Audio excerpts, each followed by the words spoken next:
Hey, okay, it's Sunday Slowdown with Lynie at the Pinkhouse. Yeah, you guys thought I wasn't gonna make it. I pushed the envelope a little bit, have a lot going on.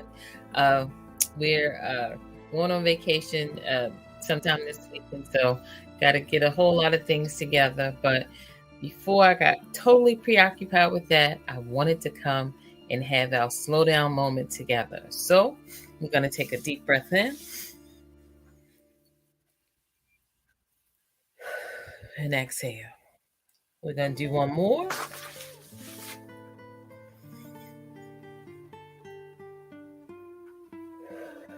and exhale.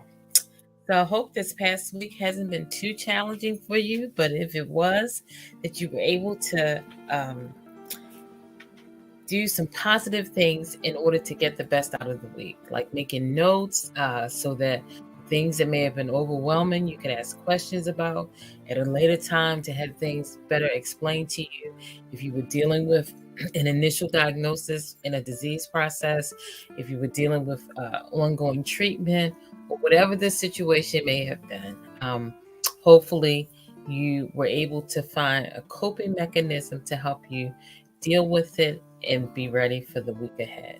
Because we know the way life is, the week ahead is going to be full of its own challenges and anxieties. So all we can do is try to take them as they come when they present themselves. And so we want to do this moment to try to alleviate any built up stress and anxiety that maybe we've had from this past week, especially if it's been a very challenging one. So we're back to our book, our publication, You, for You, just because you're very special to me.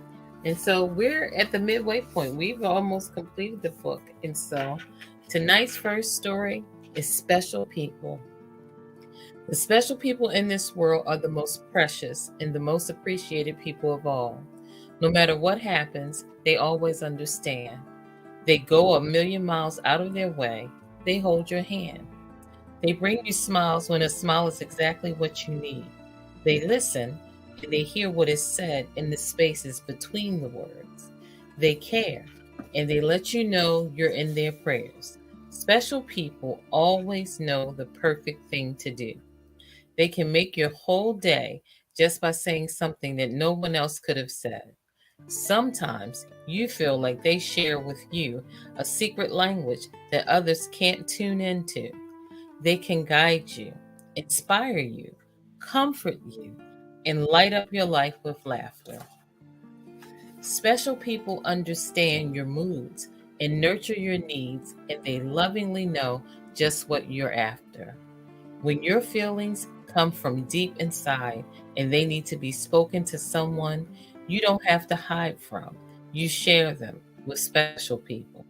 When good news comes, special people are the first ones you turn to.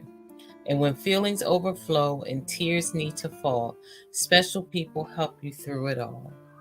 Special people bring sunlight into your life. They warm your world with their presence, whether they are far away or close by your side. Special people are gifts that bring such happiness, and they're treasures that money can't buy. So, wasn't that a beautiful story? And so, we all want to reflect on, again, special people. And sometimes, if we're going through a lot of challenges and stuff, and may feel like we don't know or see or have a special person in our life, what do I always say?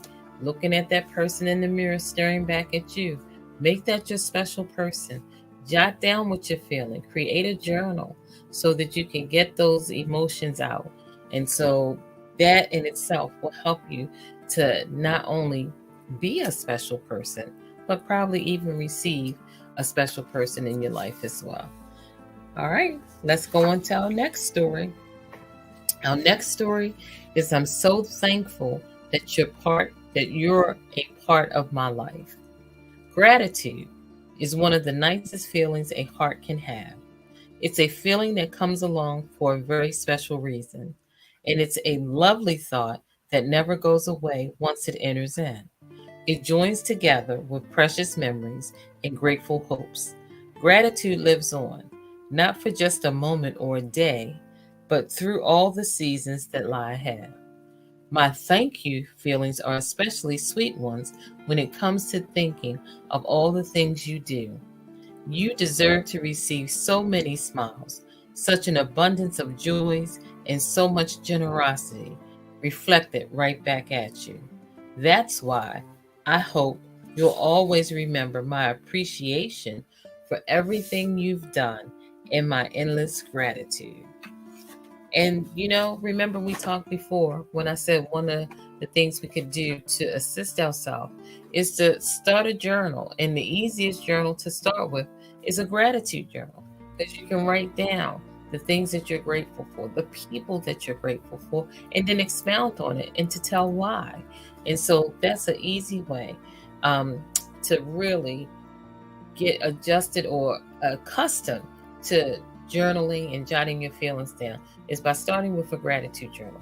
Right now, maybe if you're dealing with a disease process, you're having an enormous amount of gratitude for your treatment team, for the things that they're doing to try to put you in a better health space.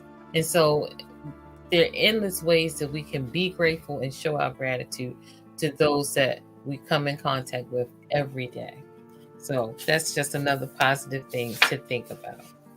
And our last story for today, make sure I didn't skip one, is I don't know what I'd do without you. And it says, I keep hitting my thing, I apologize. To you, I don't know what I'd do without you, for keeping my spirits up, for never letting me down, for being here for me, for knowing I'm there for you, for bringing so many smiles my way, for being sensitive to my needs, for knowing just what to say, for listening better than anyone else, for bringing me laughter and bringing me light, for understanding so much about me, for trusting me with so much about you, for being the best, for being so beautiful. I don't know what I'd do without you.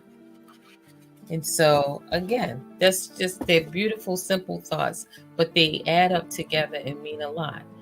You're grateful for someone who is really keeping you the focus in their lives, especially during this time, if you're dealing with a disease process, for not letting you totally ever feel down, for letting you recognize and understand that they're here for you, and also understanding that you're here for them as well.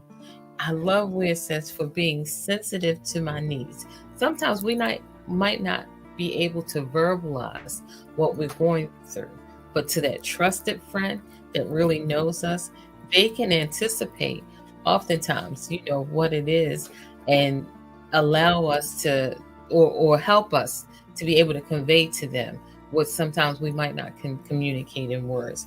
And so I really thought that was a very powerful line. Someone being sensitive to your needs and then knowing what to say. And then another important key factor is someone bringing laughter. Laughter is so important.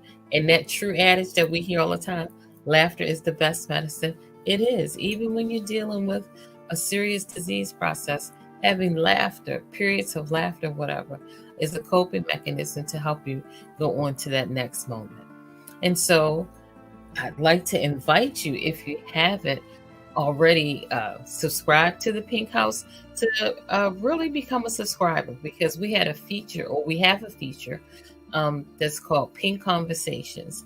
And this past Friday, there was a wonderful pink conversation with a young lady named Kalita Dempsey, who has met the challenge of living with fibromyalgia. A very powerful segment. And I would encourage you to subscribe so that you can see those different segments, so that you can hear the stories of people that are meeting the challenges of their disease process and learning how to cope and live through it and fight for another day. And so, I'm wanting to feature as many people as I can during that segment. So if you have a disease process that you're dealing with and you want to be featured, to share your story, because these stories help all of us. We are all built up and encouraged by hearing these stories. And so your story someone out there could be waiting to hear your story to get the inspiration and the encouragement they need to keep fighting with the disease process that they're dealing with, even if it's not the exact same one that you are dealing with. So if you're interested, please reach out to me, because I would love to interview you and schedule you for a pink conversation. So again, our next Sunday Slowdown is going to be coming from Fernandino Beach, Florida. So I can't wait to have that one. Okay, I hope you enjoy your week. Be courageous and journal. Jot down your thoughts and your feelings. But try throughout it all to stay positive.